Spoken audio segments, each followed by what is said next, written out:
Alors, il y a de la puissance dans la simplicité. Je me suis réveillé ce matin, fin stress. Il y a un TED, oh là là là, c'est super sérieux. J'étais comme ça. Et puis je me dis, bon alors peut-être il faut que j'aille faire un jogging, ou bien non, il faudrait que je fasse l'amour. Ah, même je suis à Lille, non ça marche pas. Je me dis, ah putain, ça craint quoi. Je vais parler de la puissance de la simplicité, je me prends la tête. Et je me suis souvenu d'une phrase que je me dis quand il m'arrive des trucs super chouettes ou des trucs super durs. Je me dis, ah ouais, c'est une blague de l'univers. Et je passe beaucoup de temps avec des Lakota, c'est les Indiens des plaines qu'on a appelés les Sioux. Et eux, ils ont une phrase avec laquelle ils vivent. Ils disent, on fait les choses très sérieusement, mais sans se prendre du tout au sérieux. Et c'est un principe très simple, mais qui change la vie. Je dis, il y a de la puissance dans la simplicité. Sourire, manger un fruit délicieux, embrasser, aider quelqu'un, être aidé, prendre conscience que nous sommes tous reliés. Mita koye oyasin. C'est une autre phrase Lakota qui dit nous sommes tous parents, nous sommes tous reliés. On n'est pas reliés simplement entre êtres humains, mais on est reliés avec les pierres, avec les nuages, avec le vent, avec les océans, les plantes, les animaux qui vivent dans la terre, ceux qui volent. On est constamment traversé par le mouvement de la vie. On est traversé par cette continuité de souffle de vie, et c'est ce qui nous relie tous les uns aux autres. Prendre conscience de cette chose-là, qui finalement est très simple, c'est-à-dire on a besoin d'eau pour vivre, donc on est traversé par de l'eau. Ça nous relie aux océans, aux rivières, aux nuages, à la pluie. On mange des plantes, il y a des minéraux, ça nous relie aux pierres. C'est un principe très simple. C'est un constat, c'est une réalité, c'est comme ça. D'en prendre conscience et de se mettre à vivre avec, ça change notre vie. Ça change notre positionnement. C'est-à-dire qu'on ne vit plus simplement enfermé avec soi-même, mais on est relié avec un ensemble. On vit dans un monde qui est extrêmement fragmentant, segmentant, qui sépare les choses. C'est ça ou ça, c'est bien, c'est mal, c'est beau, c'est moche, etc., etc. On a besoin de retrouver du lien avec l'autre, de retrouver du lien avec soi-même, de retrouver du lien avec son histoire, avec ses ancêtres, de retrouver du lien avec la biosphère, avec l'environnement. Il y a un mouvement de destruction massive sur la planète. Une mal répartition des richesses, des ressources, qui est ridicule, qui est indécente. Et on n'arrive pas à trouver de solution. Non, c'est pas qu'on n'arrive pas à trouver de solution, c'est qu'on n'arrive pas à les appliquer. On est dans une déficience de l'agir. Et le challenge de notre époque, c'est de passer dans l'action et dans le positionnement. Pas seulement agir, agir, agir, mais c'est aussi se positionner. Apprendre à dire un vrai oui et un vrai non. C'est tout simple. Apprendre à dire oui, apprendre à dire non. Pourtant, c'est super compliqué. Alors la question que je me pose dans mon association, dans mon quotidien, comment ça se fait alors qu'on a à peu près toutes les solutions, même s'il en manque certaines, voilà, pour faire un monde qui soit plus respectueux de la vie, plus respectueux des différences. Hein, on a dépassé plus de la moitié des espèces animales, végétales disparues.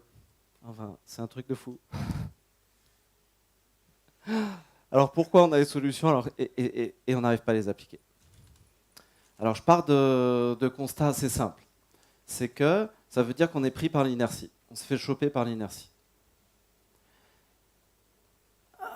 On n'y arrive pas. Alors pourquoi on n'y arrive pas? À mon avis, c'est parce que on vit dans une société qui est super infantilisante, qui génère un excès de confort, en tout cas pour toutes les sociétés qui ont accès à la modernité, et puis qui nourrit et qui crée de la peur en continu. On vient au monde en état de dépendance. On vient au monde en état de dépendance aux adultes, à ses parents. Pour survivre, on a besoin de l'autre. Et cet autre, il décide pour nous. Il nous donne à manger, il s'occupe de nos besoins primaires, secondaires. Donc, on vient dans le monde en s'en remettant à l'autre. Et on se retrouve adulte, et on ne se rend pas compte qu'on continue à fonctionner comme ça. Et on vit dans un système qui est très infantilisant. un système scolaire, un système économique, un système politique. On a besoin d'apprendre à devenir des adultes. On a besoin d'apprendre à s'autonomiser. On est trop dépendant de gros systèmes. Alors comment ça marche pour devenir adulte, pour devenir autonome, indépendant? Ça veut dire qu'on a besoin d'apprendre à se séparer de ceux dont on n'a plus besoin. Au moment où on n'en a plus besoin, un enfant, il a besoin du sein maternel. Et c'est une chose qui est délicieuse, qui est indispensable, qui est douce, qui est agréable. C'est ce dont il a besoin à ce moment-là. Et par contre, il ne va pas pouvoir continuer à vivre et à grandir s'il reste tout le temps au sein ou au lait avec le biberon. Donc, la vie, c'est une succession de séparations.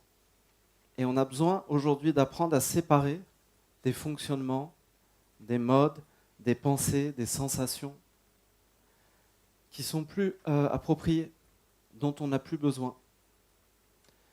Hein, je dis souvent, la vie c'est beau, c'est dur, et ensuite on meurt. C'est comme ça, c'est une réalité. On a du mal avec la séparation. Pour changer les choses, d'abord on a besoin de les observer, c'est-à-dire développer sa capacité d'observation, voir les choses telles qu'elles sont, pas telles qu'on aimerait qu'elles soient, non, telles qu'elles sont. Hein, souvent, dans mon association, je dis, un des premiers actes militants, c'est la méditation. C'est pas parce que je suis hyper spirituel. Non, c'est parce qu'on a besoin de tranquillité. On a besoin d'une tranquillité. Et cette tranquillité, on l'a pas. On l'a pas parce qu'on n'arrive pas à se séparer au bon moment de ce dont on doit se séparer. Et si on prend toutes ces sommes d'agitation individuelle, ça fait une espèce de masse d'agitation sur la planète qui fait comme une coulée de boue, et puis qui détruit la vie et la dignité sur son passage. Donc c'est un devoir citoyen de trouver de la tranquillité. Le bonheur, c'est une chose super relative aux cultures, aux époques. Mais si on a une chose en commun avec tous les êtres humains, tout le monde sur la planète, quelle que soit l'époque, quelle que soit sa culture, sa religion, tout le monde a envie d'être joyeux, en bonne santé, tranquille. C'est super simple. Pour ça, on a besoin d'apprendre à se séparer. On a besoin d'apprendre à lâcher. Ça fait de la place pour du nouveau. Ça fait de la place pour du plus grand. Alors la peur, ça on connaît un peu plus parce que c'est tellement bombardé par les médias que c'est plus simple. Ça veut dire qu'on a besoin de développer de l'expérience et de la confiance, et puis oser. Il faut oser faire un saut en avant. Il faut oser l'inconnu, oser le nouveau. Et puis le confort à l'extrême, là j'étais à Mayotte la semaine dernière. Il y a plein de bidonvilles, plein de gens qui vivent dans des cases en tôle et tout ça, c'est super dur. Bref. Et j'hallucine parce qu'on voit à travers les portes, les gens ils ont un canapé, une télé. Ça c'est la modernité. C'est-à-dire, hein, on s'anesthésie. On est anesthésié, on se laisse anesthésier. Avec un excès de confort en fait qui n'a pas lieu d'être. Et là, ça veut dire qu'on a aussi besoin de sortir de notre zone de confort. Mais sortir de sa zone de confort, ce n'est pas une perte. C'est un élargissement. Hein, c'est une ouverture des possibles.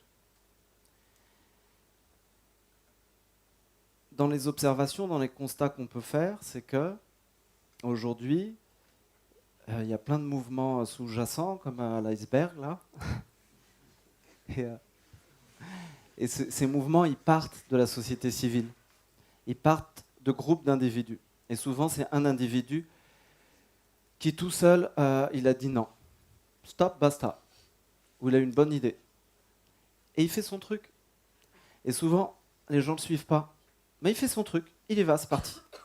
Simplement, quoi. Ça me semble une bonne chose. Je vais la faire, je vais l'expérimenter. Hein, faire les choses sans trop se prendre au sérieux, ça aide à expérimenter. Et puis au bout d'un moment, il y a des gens qui le rejoignent. Et tout ça, ça se passe dans des zones où il y a eu des bouleversements économiques, où il y a eu la crise économique, 2008, tout ça. Donc les gens, ils ont été expulsés de leur zone de confort. Du coup, ils ont dû se relier. Ils ont dû se relier ensemble pour faire des choses nouvelles, puisque les solutions, elles n'étaient plus du tout efficaces. Donc aujourd'hui, c'est ce qu'on a besoin de faire. Cultiver des semences locales, acheter un lombricomposteur, créer des coopératives de santé, des coopératives d'habitat, monter sur son vélo, faire toutes ces petites choses, arrêter d'acheter des bouteilles en plastique. Voilà, si je me présentais au présidentiel, je pense que j'offrirais une bouteille, une gourde là, à toute la France. C'est ça qu'il faut faire. C'est des choses simples, mais c'est des choses qui changent le monde. Et il faut oser son désir et oser se séparer. Tout ce qu'on est, quasiment, c'est parce qu'on l'a reçu. Ça vient de la terre, ça vient du ciel, c'est les informations qu'on nous a données, c'est des vêtements qu'on a achetés, mais ça vient de la terre, ça vient de gens qui l'ont fabriqué. La nourriture, ça vient des arbres, ça vient des océans. Presque tout ce qu'on est, c'est parce qu'on nous l'a donné. Et aujourd'hui, on passe dans l'ère du don, dans l'ère du partage. C'est ça qu'on a à faire. Même le prix libre, c'est un truc qui m'énerve. Parce que libre, quand on dit « Ah, tu sais, t'es libre », ah bah ouais, merci, je le sais. Ça veut dire ça réduit. Non, c'est même pas une histoire de prix libre. Faut qu'on soit dans le don. J'ai un ami africain, il dit, comme Marc tout à l'heure, il y a deux choses qu'on ne perd pas quand on les donne. C'est l'amour et la connaissance. Je vous remercie beaucoup.